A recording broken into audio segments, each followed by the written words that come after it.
by the TV series Kung Fu with David Carradine. Oh, yes. And loved the philosophy, despite the fact that a lot of it was turned out to be made up. But anyway, it interested me. So finally, at the age of 19, in 1974, I thought, well, I'll start Kung Fu. And somebody had mentioned Aikido to me, the guy that I was messing about with karate. So I started Aikido as well at the same time. But after 3 months, the Kung Fu was proving not that interesting and a bit difficult because I'm not that supple. And although they had a good downgrade instructor, he only turned up once every 4 weeks. And the Q grade instruction was probably fine for a beginner, but I didn't enjoy it. But alongside that, I was doing Aikido at a night class with Dave Bushell, who Kath knows very well because it was her instructor too. But it was a one-year night class at Knoll School. And he was a very interesting instructor, Dave, and quite inspirational, I felt. So he kept my interest going. And then after a year, he said, that's it. You need to go and find a club. And the nearest club to me was East Birmingham Hospital Social Club, where there were 3 instructors, Brian Marriott, Martin Ryan, and Peter Brady. And so I met Peter in the summer of 75. And to keep the story a bit short, basically followed Pete from then on. He introduced me to Chiba Sensei that summer of 75 for the first time at the old Cradley Dojo. And of course, we visited, we had lots of courses, at least one every month, I think, with Mr. Smith, Chiba, and so on. But really, it was Peter that got me, if you like, more motivated because he was even more dynamic than Dave. I mean, Dave Bushell, I don't know how old he was. I was 19 when I started. Dave was at least late 30s, maybe 40. But he was quite energetic for a man of his age back then. And quite inspirational. But Peter obviously was in a completely different league from my point of view, and introduced me to Chiba and all the other people that well, sadly, we've lost quite a few of them, of course, over the years. But I also had instruction from Brian Marriott quite a bit, and Brian was Chiba Sensei's uki for about 3 years. Most of these guys came from Ralph Reynolds' dojo. Including, well, Pete, nearly everybody did back in the day. I never actually only met Ralph once for about 10 seconds. I never went to his dojo, but quite a lot of Tony Cassell's, Chris Mooney, obviously Pete Gordon, all the others started with Ralph. Ralph broke away from Chiba. Brian Marriott and Martin Ryan carried on teaching at the hospital. They were quite interesting characters, had a very different insight into Aikido to what Bill did, for example, and certainly what Pete did. Pete, we sat between the 2 camps, but Chiba obviously was the main influence for us at the time. So I'm quite interested to pick up on that, Cliff. That you know, you said that while you were kind of doing the tour for a few years, you did a bit of judo and a bit of karate and a bit of kung fu. So it kind of comes back to this question I'm desperate to ask then. So what is it that made you stick with Aikido over the others? Was it a kind of a shopping list and you're trying to find something that fits your body? Was it the people? I'm just quite interested to know what made you go back and stick with Aikido. Well, the Kung Fu, probably like karate, is very regimented in its going up and down the dojo, striking, kicking, shouting. Then you did a little bit of partner practice. But Aikido was far more interesting when I first started. There was a lot more, seemed a lot more technicality to it, and something I couldn't understand at all, but was just more enjoyable.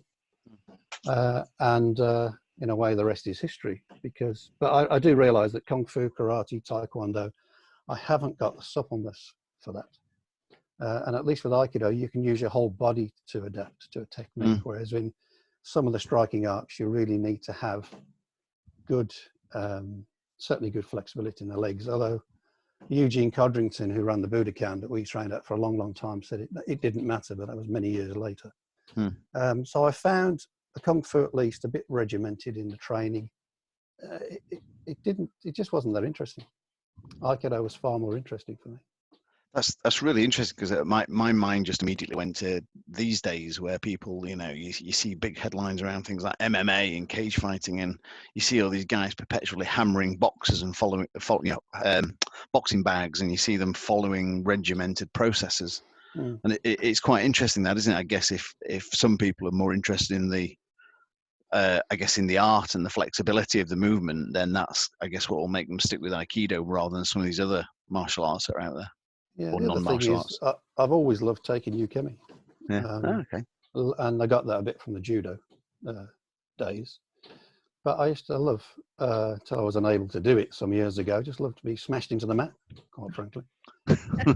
And as I was Pete's uki from about a year after I met him, for about the following 10 years, he used to use me for uki for nearly every technique, in every class. But I loved every minute of it. For me, it's still the most enjoyable part of training, is being thrown around. I just can't do it anymore. So why it's is very that frustrating. Why did you have that affinity towards ukemi? Do you know? I just loved, going in and being blown out the other end. I don't know what it was. It was just exhilarating. And I know in the 80s, when life got a bit more stressful, if you've got children, work pressure, all that, and it still happens today to some extent. You go in the dojo for an hour, 2 hours, and you just completely forget anything else that's going on. You get yourself absorbed in it. And of course, half an hour after you've gone home, it's all back. But for those couple of hours, it was a complete distraction. And in the early years, I was training 3 times a week, so about 6 hours a week for the first few years. Then it winds down to 2, and as the years go on, it ends up being 1 kind of thing. And you have some lean spells. I was traveling a lot in the 80s for work, so you end up missing a few classes. But ukemi was always just the best thing. I don't know how others feel about it, but for me, I just love taking ukemi. But when you got someone like Pete to throw you around, you have great confidence in tori. So you just go in and you don't think about anything else. You just come out the other end. And you've all experienced being thrown by someone who doesn't really know what they're doing, and it can be frightening. And Koshinagi proves that to everybody. If you're not confident in tori, then you won't do it. But of course, Pete used to love Koshinagi, so we did a hell of a lot of it in the early years. I don't know, just me. I just love being thrown around. That's a really interesting open question. I don't know if anyone else has any thoughts on that, about what is the affinity and attraction to ukemi, because surely it's the thing that puts people off, not keeps them interested. I don't know, I think some of us are just, I don't know, a natural affinity to it. I just love rolling around. I used to love rolling around, being thrown around. I don't know if Kath felt the same way. I would say, because those people that can still do ukemi, there's a few of you online who love to do ukemi, then tell me if I'm wrong, but for me, it's the most enjoyable part. Yeah. I mean, I guess I would agree with Cliff. I mean, I've always just loved taking ukemi. I guess I've loved the exercise of it. I've loved I don't mean just physical exercise, I mean the involvement in it, the receiving the technique and the learning the technique. I mean, Pete used to say to us that you learn the technique through being thrown. So we're kind of honour an opportunity to be taking ukemi for a senior grade, because actually your own technique is an important part of your own development, is through receiving the technique. Yeah, it's true. Well, you could feel, if you maintain musubi and contact as uki, you can get a better appreciation of where tori is moving or how it should feel to be thrown. So that when you apply it as tori, you should feel something very similar. But I don't think people appreciate musubi fully. It takes quite a few years to stick to tori. And I mean, with Pete, it was always, you never predict what's going to happen. You just stick together and eventually you'll come out the other end. If you try and anticipate what's going to go on, then you get accidents usually. But we were fortunate enough to be taught that way. I guess that came from Chiba too. Wow, that's interesting. That's really interesting. So you mentioned a second ago, Cliff, that practice obviously wind down. Do you still get to practice much today or teach? Well, sadly, the last club I had was at Langley School, which was Pete's club. I carried it on for a while. And then throughout 2019, it was shut while they supposedly fixed the floor for 3 weeks. It took them 12 months.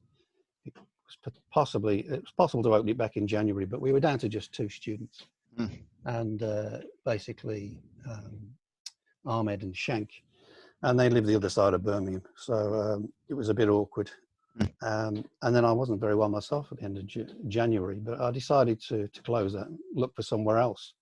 So I've been training at Wrenching Can basically for the last, well, say 18 months, because none of us have been training for the last 3. And one of the other problems when you have a club and you're a single instructor, I mean, a few years ago there was Pete, Kath, and myself. We could cover for each other if we wanted to go on holiday or away. Yeah, that's really good. When you're down to a single instructor club, it's very hard to run. Yeah. And Rebecca used to come up every week for quite a while, which is a hell of a commitment, Rebecca. But she used to come up for Pete's class, and then we tried to carry that on for a while, Aston University and so on. But you don't.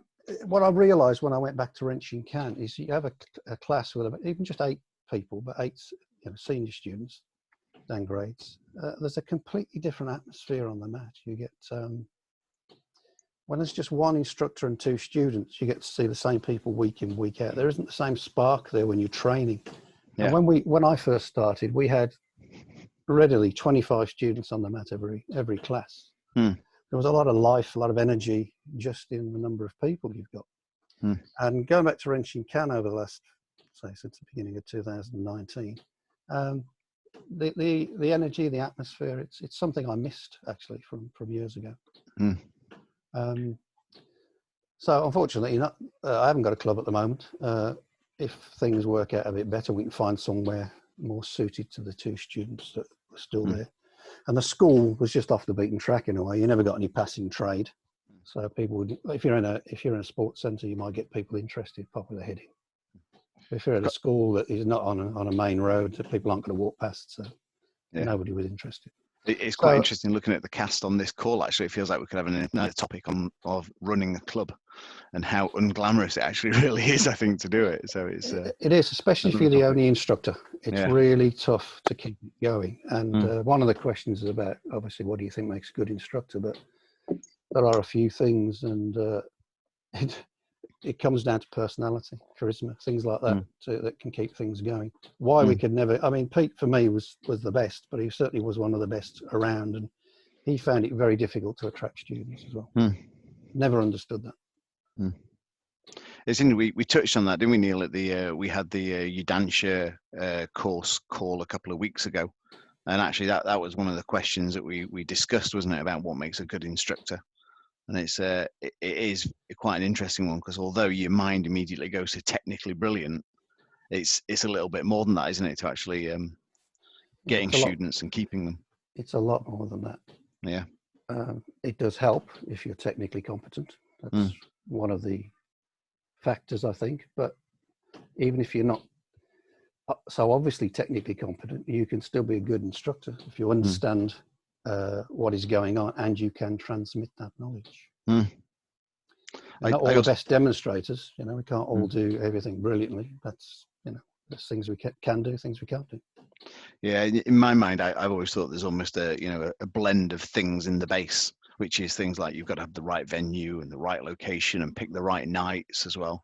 I think there's even some environmental considerations like that that you have to get right, because if you're having a class, as we found with Mire, we had a class in Walthamstow, didn't we, which was like 8:30 or 9 p.m. on a Friday night, and getting people to come along to that instead of going to a pub or going home to see their families is, an uphill battle in itself. So yeah, I think there's all kind of environmental things you've got to get right as well as the instructor before you get to a club, I think. I think based on my own personal experience, and even that of Pete's, I really haven't worked it out. I don't know how to make it work. Yeah, and there isn't a challenge for the future. If there was a magic recipe, we'd all have it and we'd all be following it. That recipe to me doesn't exist. It depends on Matt McLaughlin in Wigan has said, you can have a good venue. He's got a good venue, good location, Monday, Tuesday nights, or whatever it may be, and people just don't come because of the local area. Is his belief that it's just not their interest to find people that like you, Kemi, that kind of thing. So I do think there's a whole bunch of environmental factors you've got to get right first, and that's very hard.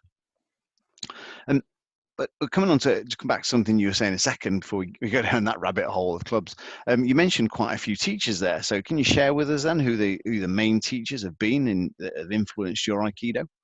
Well, clearly the main teacher was Peter Brady, Mm. which obviously meant Chiba Sensei. And in the early years, in particular, perhaps the first 10 years or so, Bill was quite a big part of my training. But he taught slightly different style to Pete, not always Chiba, just different. Great character, of course, great ambassador for Aikido. But in the early years, I spent quite a bit of time with Bill as well. We traveled, I practiced at several places and with several people, but I would say it was Peter and Chiba and Bill were the early years where I spent most of my time. And of course, 80% of it probably over the 46 years I've been doing it then was Pete. But Pete was influenced by a number of people. We have, Maya Shinjuku, which is the open-minded school. That was at least what he requested Tamara to write down for him. Is about looking at lots of different instructors. But Chiba was his main influence, but Tamara as well, Shibata. But he'd take it from anywhere, whatever made sense to him, he would, absorb it, try and develop it. If it didn't work in the long run, he'd move on to something else. But the Chiba element never really went away. It's quite interesting, actually. I know I'm bigging us up amongst a crowd that we all know, but I actually think that's one of the positives I see in the UK. Even the seniors and the principals, you still see them there now on the edge of the mat when we have courses and visiting instructors listening, trying to absorb and get something. And I think that's a brilliant attribute to see in people that have been around for a while. We spoke about kind of the instructors of the past, but is there any of kind of current or more recent that you've actually quite enjoyed watching or seeing? Oh, now we get into the difficult part. Shall I hit mute so we don't record this bit in? I'll just refer into my notes. No, it is a difficult one. I said just now, Peter was my main inspiration along with Chiba, but Tamara and Shibata are the ones that really inspired me from that point of view. It's very difficult after 40 odd years to be inspired by anyone, really, in the same way that I was awestruck with Chiba when I first saw him in 1975. You don't get that kind of big whammy anymore. And there are lots of great instructors around, let's face it.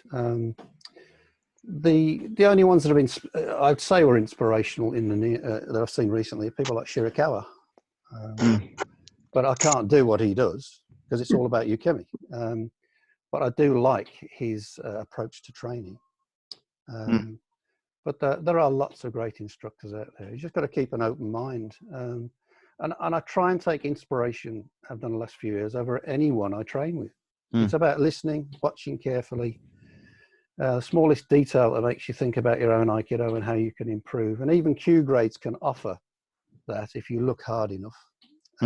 Quite often, if you're teaching, you just look at a Q grade and realize that's not what I said, is it? You get feedback for anyone. We were lucky in the 70s that Chiba brought over so many different Japanese masters. We were sport for choice and inspiration came in all directions. Asai and Kitara, Sagano, Yamada, of course. We saw many, many of them. And the variety of instruction we have in the UKA, there's so much to see and learn from. The big mistake people make is they go on a class and just practice what they know. If you're on a class, you should do what the instructor's doing and then decide afterwards if it's any use to you. But if you don't try something different, you won't progress. I can remember way back, we used to train week in, week out. Pete or someone would be telling us to do something and you'd never get it. And then you go on a course and see some other Japanese guy do it and all of a sudden it would just click. You just saw it from a different angle. Yeah. So, look at everybody who's practicing, but in particular teaching, and listen to what they say. Try it. You never know. You're going to learn something. You learn little bits and pieces every time you go on the mat. So the inspiration comes from really just wanting to learn, I think. You never stop learning. It's really interesting what you said about Chiba Sensei brought over many instructors and different, I guess, people that have got very good reputations nowadays. I guess that's something that seems to have stuck, isn't it, with the UK? I guess if Chiba Sensei had kind of stuck with one person and brought them over all the time, maybe everybody would have thought that's the right thing to do. But bringing over that smorgasbord of instructors, dare I say, sounds like it was a we had really interesting move. Yamaguchi, I think he was 76 for summer school. Tissier was on the mat as well, and he was doing his usual thing with a fan and techniques. And I was only a Q grade, obviously, but I hadn't got a clue what he was doing until about 25 years later, when I was rewatching some videos and think, let's see what he's doing now. But when he was there, I hadn't got a clue what he was doing. Most people hadn't got a clue what he was doing, to be honest, but I certainly didn't have a clue. So what's he messing about with his fan for? What's he, but you can't see it because you don't understand it. So you never forget those experiences because he was, again, extraordinary character. And you appreciate it now looking back at his videos, if you look at it. I mean, there are quite a few around, I think. So we were lucky we saw people, so we hadn't got a clue what they were doing. There was Chiba Sensei's father-in-law, I've forgotten his name for a moment now. Sekia, yeah. Again, he was completely different, very soft, relaxed, and you'd watch Chiba and think, how can you spark? They're so different. But in the early years, when you're Q grade, it's very difficult to assimilate lots of different styles. This is really more for the seniors that are around at the time. It's more beneficial for a Q grade probably to see one or two main instructors on a weekly basis, but go to courses, get a glimpse of something else, discuss that with the instructor, see if there's anything that the instructor picked up from that, pass it on. That sounds quite interesting as well. In recent years, call me a rebel, but for me, Kobayashi and Sugawara, it's the same old thing year in, year out. They're very good at what they do. But if we're talking inspiration, it's not inspirational for me. High quality Aikido, but not inspirational. But then Katsurada came over, and I really enjoyed that because he did things so differently. It made me think. And that hadn't happened for quite a few years. Somebody making me think about a different way of doing it. I'm not saying I liked his Aikido particularly, but he certainly made me think. So I enjoyed his classes simply because he was radically different. And at my stage of training, anything that makes you think is worthwhile. Even a stroppy student can make you think, can't they, Rebecca? Do you both know one? Yeah. No, it's all right to be challenged, in a positive way. Makes you think, makes you rise to that challenge and come up with an answer or explain it away or whatever. But not many instructors. We've had, to some extent, too much of Kobayashi and Sugawara. Okay, that's it. They're fine, in a way, but they don't help the senior grades that much.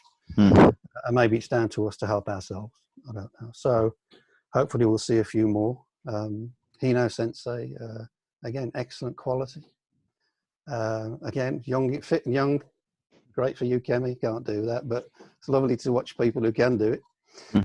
And his explanation is another 2 or 3 generations on, because Chiba couldn't explain anything in the early years. His English wasn't good enough. Hino Sensei definitely can explain what he's talking about. And you can see the way he approaches his classes, how much effort he puts into understanding even the simplest movements of the body. Now, for some people, that's too detailed. Sometimes you just want to see the whole thing. But if you listen and you watch, you'll pick something up. Even if you can't do what they do, but you'll learn something. So you'll learn from anyone, I think. So it's good to see different people. Don't like to see the same people who do the same things, over and over again. But training with anyone is more important than not training at all. Yeah. Okay. So there's a kind of another one that came out. You mentioned a few things there as well. About this listening, even the stroppy student, and then there's an in joke which I didn't follow. But so could you share with us what the last thing in Aikido is that you were working on yourself, or that you learned, or you've done slightly differently? How to use Zoom? Well, yeah.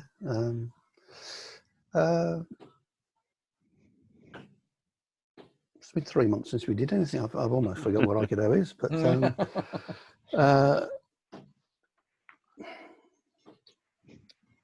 it's difficult because you have trains of thought You get on the mat, you teach something, but then something sparks something else off. And it all comes down to, there are three things that I think made up Pete's Aikido, therefore my Aikido, which was continuous Musubi, dynamic Taisabaki, and centered movement. So anything to do with those three are the things I would tend to concentrate on. They probably need explaining, and this isn't the time to do it. But Taisabaki, even trying to move around the mat now without twisting my knee, because I'm having trouble with my right knee.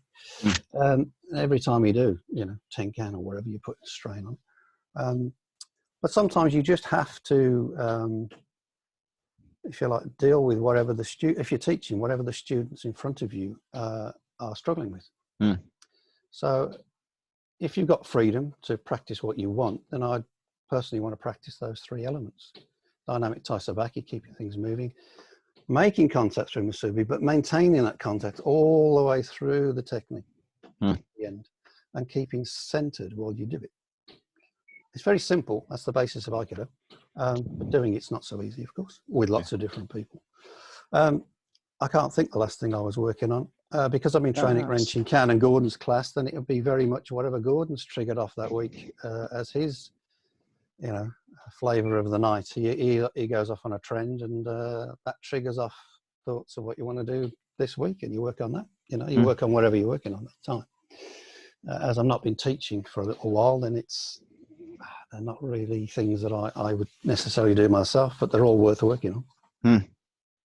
Well, these 3 points you mentioned about Musubi and movement and Taisabaki, I'm linking it back to you shared something with me a week or two ago about your views on, you know, the Aikido and the particular style that you've been working on, and I kind of vaguely remember there was a reference towards weapons work in there, and I think you were saying something along the lines of how useful weapons is for keeping your body centered and keeping your posture and this kind of thing. Am I on the right lines? Did I remember that right? Yeah. Well, weapons was a very big part of my Aikido life. Certainly up to, I'll say, the last 10 years, because Pete kind of wound down teaching weapons on a regular basis in the last few years. But in the early years, we'd do weapons every week. And if you're doing 3 classes a week, it's quite easy to do a weapons class and 2 body art classes. If you're down to the students only practices once a week and you only do weapons, then the body art will take longer to learn. But for me, particularly the Boken, but the Jo too, it keeps you centered. It's quite obvious. Both hands are generally in the middle of your body, and the Jo too. It's very good for center. And you get Musubi through the contact of the weapon. So it helps you, it should help you understand those 2 key elements of training. But of course, half the world doesn't do weapons, half does. So clearly people can get there without it. But I still think it's a fundamental part. But we don't have the time to do the vast curriculum that is out there. That's the other issue. So what do you do? And I think Ed's leading the initiative at the moment to do Musubi and some basic elements, because until you can understand Saburi. Until you can understand the Saburi, you can't really move on with any confidence. We used to do Saburi and then all, you know, Kumitachi and Kumijo. There were so many things, but you never had a great understanding of any one of them. It took years to master. So you need to master Saburi and contact. Those 2 things are very important.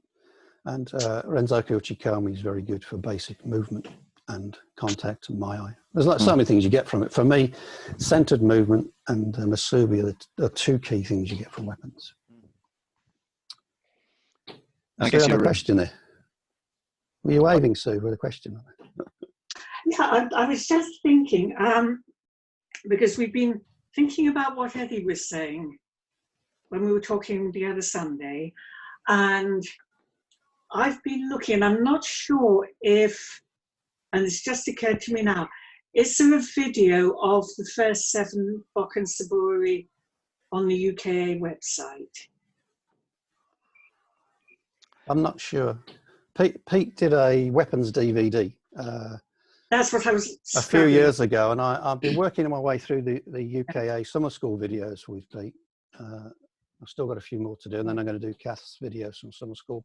But I've got the whole DVD of Pete's Boken work, which I also want to put on, but it needs editing because it's a bit, there's too many duplications in it. Because if we could find it, or maybe Eddie could do one, because I'm trying to find, and what you said, Eddie, the other day, to put something either on an email or on the dojo website of exactly what the 7 Saburi are, because the way we do them is ever so slightly different to the way Saito Sensei does them. And this week I've been looking at as many videos as I could find of the 7 Saburi, and trying to find one that does them exactly the way you and Chibi do them. So if it was possible to get that on the UK website, so I can just say, okay, all the beginners, look at that, keep looking at that, then you know what we're working on in class at the moment. That would be a really big help. I'm pretty sure Pete did it on his DVD, so I'll perhaps prioritise that one and get that out as one point of reference. That would be really nice, because there's a good one of Chiba Sensei's 8. We've got that. And the Shiho Giri is sort of easy, but to get the 7 Saburi exactly how you want us to do them, Eddie, that would be really good. And so I'd say if maybe all of those were on, our standard was on the UK website, so we can all look at that, or we can say to all our students, okay, go and look at that. That's your reference. This is what we're doing in class. That would really help. Well, Pete's version of it isn't the same as Saito's, because I've looked at Saito's and there's some subtle differences. It's a lot. So I'll send it to Ed to see if he's happy with that. But he can have it anyway. The way Pete did it is the way I've always done it. It was the way Chiba taught it to us. That would be the way really we did it. But I looked at Saito's in the last couple of years and realised it's different, just subtly different. But yes, different. Especially late, from 4 upwards is completely different. Yeah. So that would really help if you could, please. Yeah, well, it was going to come because it's wasn't sure what to do. It's Pete's. It's 2 years since Pete passed on the 7th of July, so I'll probably still carry on with these summer school videos for now. But I wanted to get the weapons DVD out, but I say it needs quite a bit of editing. Some of the elements go on and on and on with 5 different angles of the same thing. It's just too much. I think I've shared a copy with Ed. I think you've got them all, but they need boiling down to a smaller group for wider consumption. Anyway, yeah. Have you got a video of? I think there was an old video of with Peter Brady and Tony Cassell's doing weapon work together. Have you got that one? It was a long time ago when they were quite young. No, because most of the ones I've got were from Richard Prosser, and anything I did myself, obviously over the other video quite a lot. No, I do remember seeing that. I'm not sure who owns that though. Can't think. Ed, do you know that one? I think I've got a VHS copy. That's a videotape. yeah, I think we can remember those. Yeah, Still got your 8-track, Eddie. Yeah, I think it was in the mid 90s they did that. I'll have to have a look to see if I can find it. Is that the one with the dogs barking in the background? Who's seen it? Neil, have you seen it? Is that the one with the dogs barking in the background? I've only seen it briefly, not to that detail though, Eddie. Sorry. Right. I think I've seen it, but I can't remember where. Yeah, I think I've got a copy, but it's on the video. Maybe Dogs barking is Cockney rhyming slang. Sore feet. Maybe someone can convert it to a video. I was just looking online. I've got one here, which is Bokken Training 1 and Bokken Training 2 that I captured. I don't know if that's the one that you're all talking about or a different one. I'll have to dig out. I can share the covers. If what does it say on the cover? Performed by Tony Cassels and Peter Brady with instructional narrative by Peter Brady. I've got that that's one. Good. Is that the one? That sounds like the one. I've got it captured as MPEGs if anybody wants access to it. Yeah, I'd like to put it up on the YouTube channel if I could. Okay, so I'll send it to you, the raw video if you want to have a look at it, and Sue, you mentioned if you want to have a look at it as well. So I'll send it to you all so you can see it. Okay. Oh, yeah, that's good. That's a good little segue there as well. We're coming because we're close to the end of the question, so it's good to bring these other things up. I know it's been difficult, Cliff. Have you been doing anything yourself to try and keep your hand in, as it were, over the last few months? Sadly, no. I've been less than a lot, so I understand that. No, about the only thing I can do is walking, bit of Taisabaki in the kitchen, mostly studying videos, to be honest. Yeah. As I'm extracting them from the summer school videos, watching them and reliving some memories. Yeah. I've always found it very difficult to train on my own, and Yeah. I hate going to the gym on my own. My training was always in the dojo. And I can't run because of my knees and so on. So walking is about it.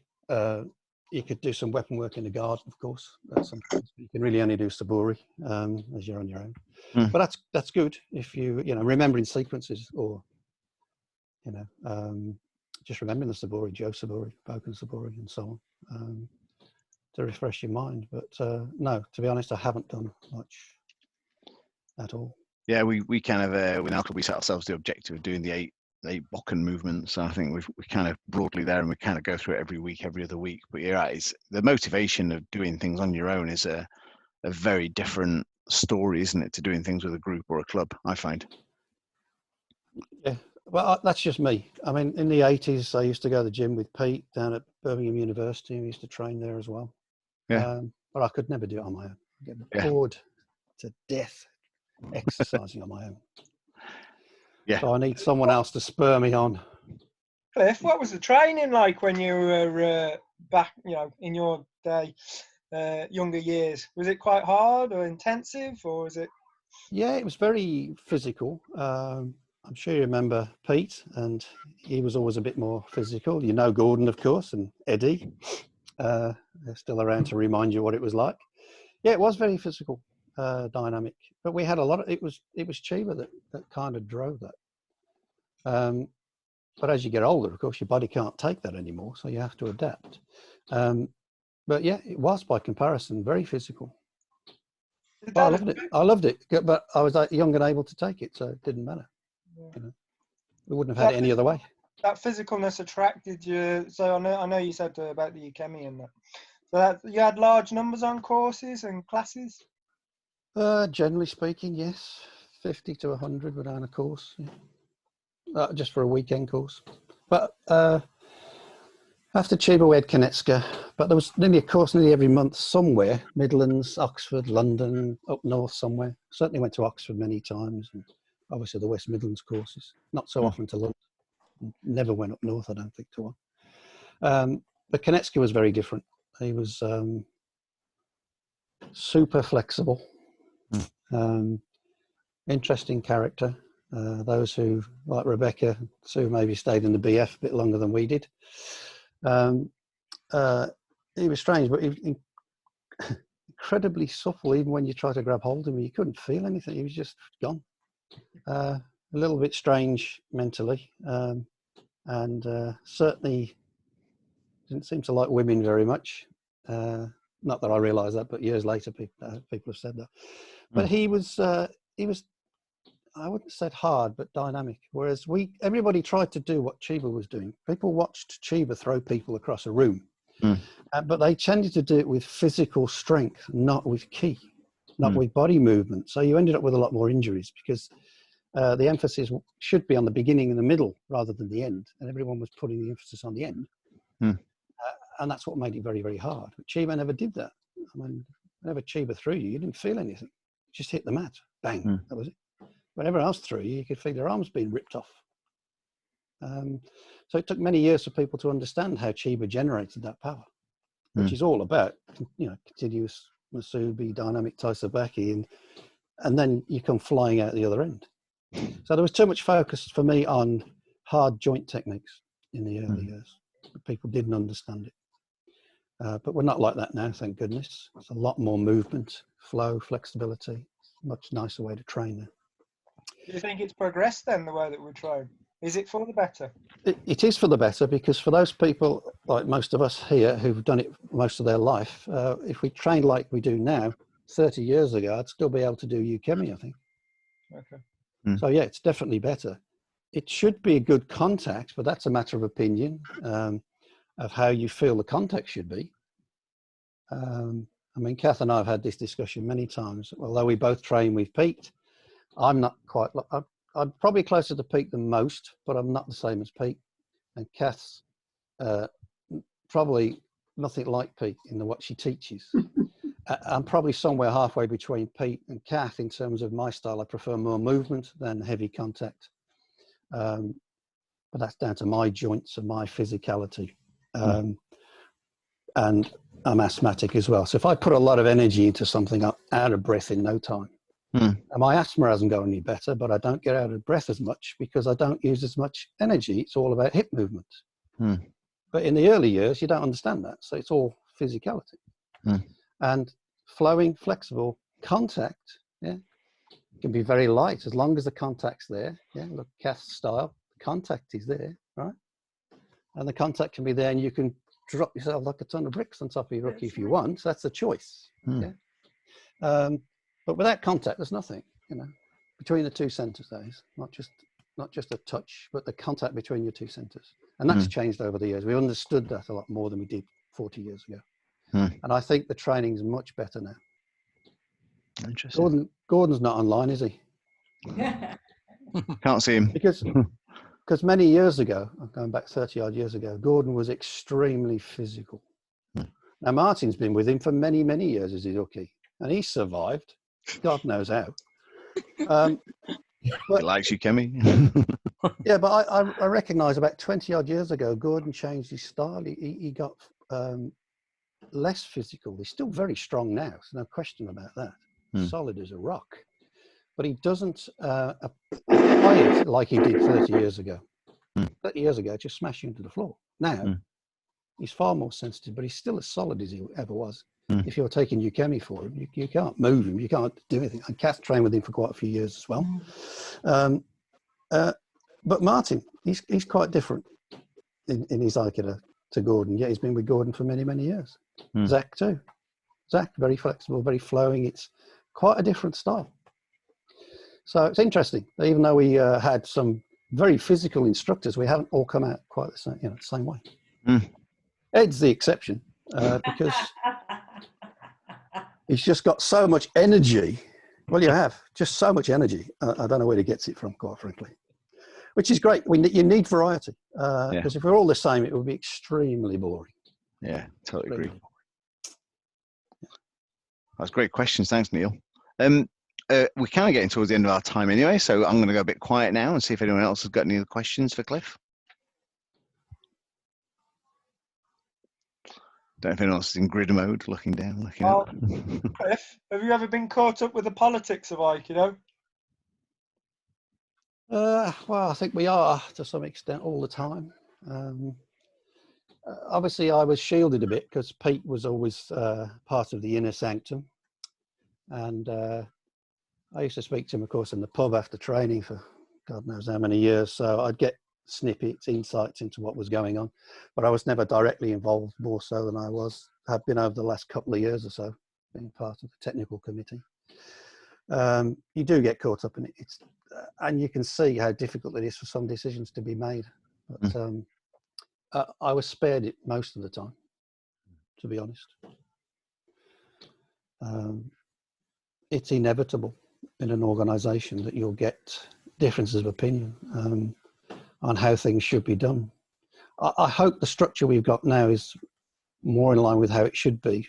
Mark leading the admin side of it, and the technical committee trying to lead, not the technical decisions, but some kind of technical direction or answering questions of a technical nature, how we're structured, grading and so on. But there's a lot of personalities involved, isn't there? And a lot of egos, I'm afraid. But I would say it's, my impression is it's a lot better now than it was 5 years ago, personally. Yeah, and you've been People keeping us grounded as well, Cliff, in the admin committee. Let's thank you for that publicly as well. You know, when I get too carried away, you know, to make a keep you contribution if I grounded. can. But I think with only Gordon and Phil as the two seniors, it's a little bit easier. Sorry? I was just saying, I hope you've given them some good diagrams in the admin committee. I do try. So does Mark. Well, a picture says 1,000 words. If a picture looks right, then you can put the words around it. But there's a lot. I mean, the old constitution is just too many words. It's just almost impossible to understand what it meant. Whereas a diagram. Maybe that's why they didn't follow it. Well, that's right. It's out of date. The date's written, so that's the way it is. You shouldn't write too many hard and fast rules because life throws so many challenges at you. You need some flexibility to respond to them. And if you say, well, this is the rule, you can't do this, you can't do that, then somebody will catch you out and say, well, he did that and you didn't say anything. And there you go. So trouble at mill. Yeah, that's one of the things we've all agreed to do now in the next few months, although see if we can do that, is actually revisit the constitution, because I think the current one is 28 pages of rules, which I don't think anyone can follow, and we want to get it down to a couple of pages. You know, that's the simplicity of it. That's what we're after, aren't we, Cliff? Yeah, I do know that Pete used to stay out of it as much as he could. He was never interested in the politics. He just wanted to practice, teach. But somebody's got to do it. And, you know, fair play to Gordon, Phil, and all those who've put all the hard work in over the years to try and make it happen, because it's a tough job. And there's no money in it. It's not easy to do. And you'll only get criticised most of the time. You won't get thanked for it, sadly. But I've seen it a little bit more on the inside, not completely, because there's still a Shiankai that I'm not involved in, obviously. Seen it from the technical committee side.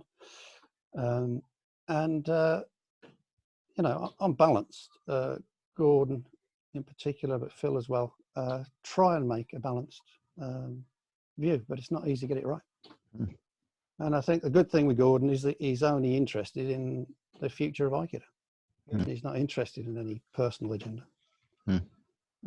That's a very good quality he's got, that he just wants it to move forward. He's not. I've seen that firsthand now. I hadn't seen it until the last couple of years. Great, thank you very much. Is any other questions? If not, I'll thank everybody. That's been a really fascinating hour. Well, I do have to say one more thing, because there was please. a question which is about, have you got any interesting stories?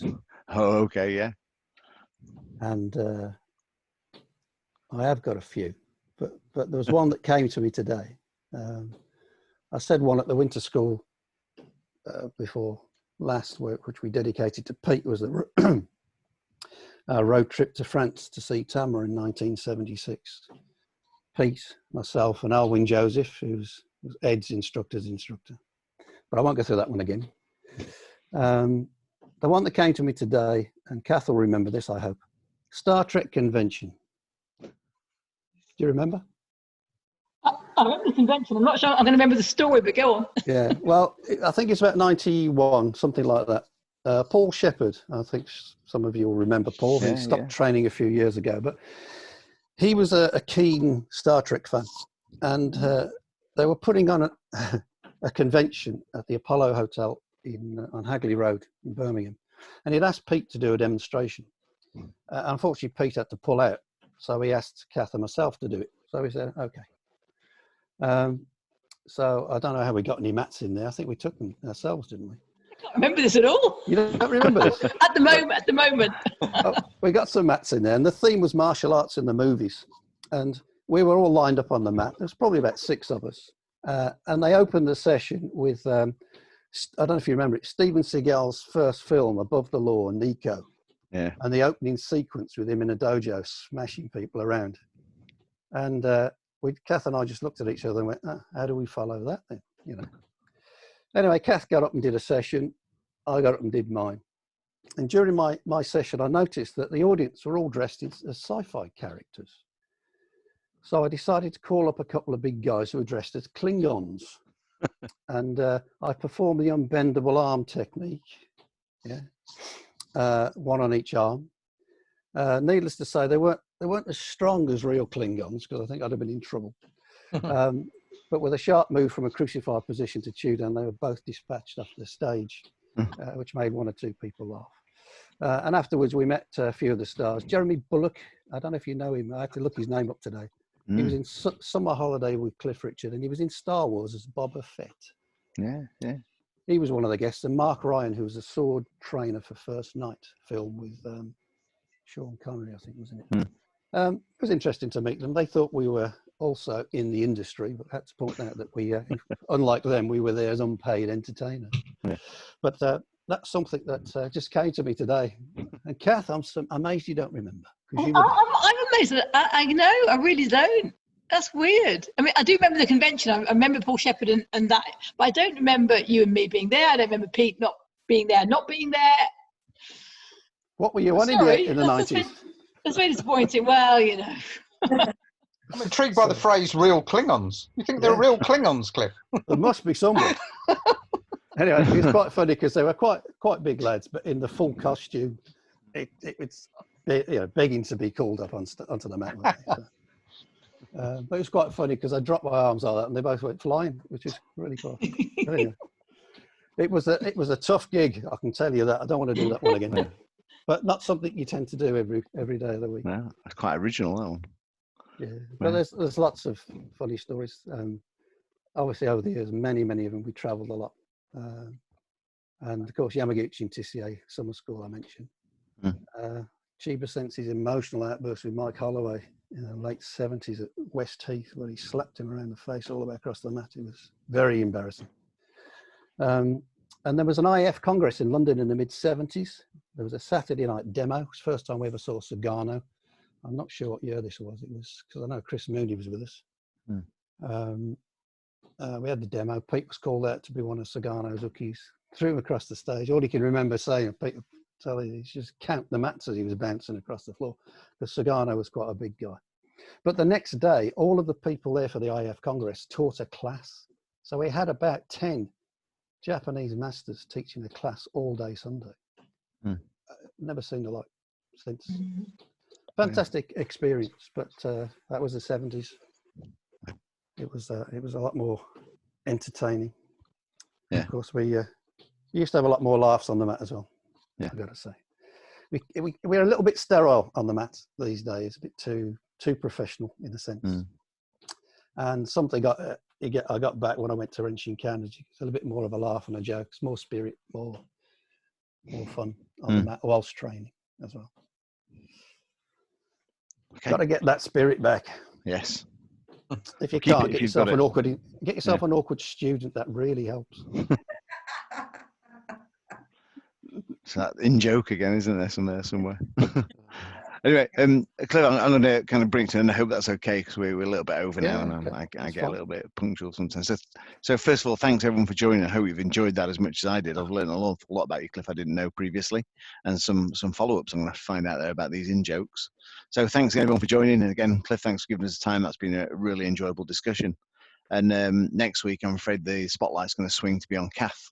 So we'll be having a chat with Kath next week. So again, thanks everyone for joining, and speak to you all soon. Kath, you again. Thanks, Cliff. All right. See you next week. Thanks. Okay. Bye. Bye.